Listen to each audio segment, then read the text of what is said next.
Have you ever felt like you just needed to speak your mind, to get everything off your chest, even if it meant confronting the highest authority you could imagine? That's exactly where we find Job in chapter 13. He has had enough of his friends' so-called wisdom. He looks at them and says, "Look, I've seen what you've seen. I understand things just as well as you do. I'm not inferior to you." He's basically telling them to be quiet. He accuses them of being worthless physicians, of plastering over the truth with lies. Job's frustration is palpable. He's not just arguing with his friends anymore. He wants to take his case directly to God. He says, "But I would speak to the Almighty, and I desire to argue my case with God." This is a bold, raw, and incredibly human moment. He's so confident in his own integrity that he's willing to risk everything to plead his case before the ultimate judge. He even says, "Though he slay me, I will hope in him. Yet I will argue my ways to his face." What incredible faith mixed with fierce determination. Job believes that his only path to vindication is a direct audience with God, because he knows deep down he hasn't done anything to deserve this suffering.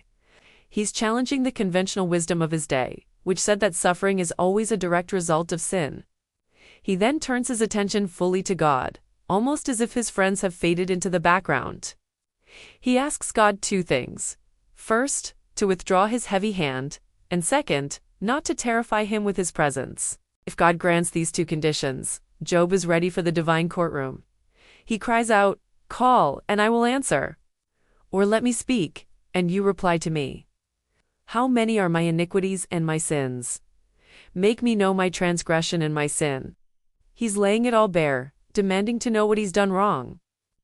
He feels hunted, like God is treating him as an enemy, scrutinizing every tiny mistake.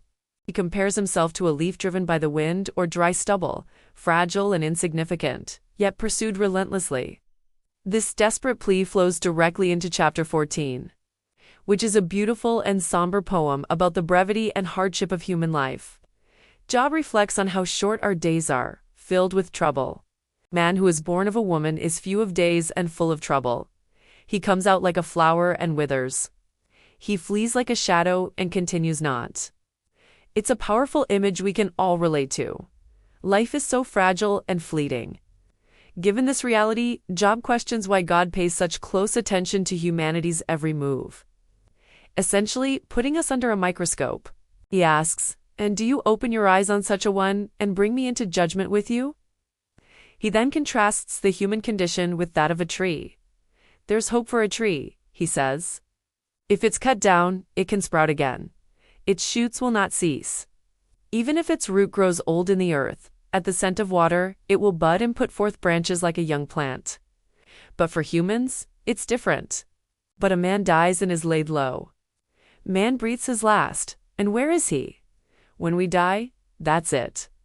It's a final, irreversible state, like a lake drying up or a river running dry. Job's lament is a profound meditation on life, death, and the hope or lack thereof for what comes after. He wishes he could just hide away in the grave, Sheol, until God's anger passes. He even voices a question that has echoed through the ages. If a man dies, shall he live again? He longs for this to be true. He imagines waiting in the grave, like a soldier on duty, until his release comes. He pictures a tender reunion, where God would call, and he would answer. But right now, in his suffering, that hope feels distant and faint. The chapter ends with a feeling of despair, as Job concludes that God's power ultimately overwhelms all human hope, eroding it just as water wears away stones. Job chapters 13 and 14 are an emotional roller coaster, from defiant confrontation to heartbreaking lament. They show us a man wrestling with his faith, his suffering, and the biggest questions of life and death. It's a powerful reminder that it's okay to have questions, to voice our frustrations, and to cry out to God from the depths of our pain. Job's honesty is what makes his story so timeless and so deeply moving. Thanks for joining me on this deep dive. If this resonated with you, be sure to like, subscribe, and hit that notification bell so you don't miss our next exploration of these profound texts. See you next time.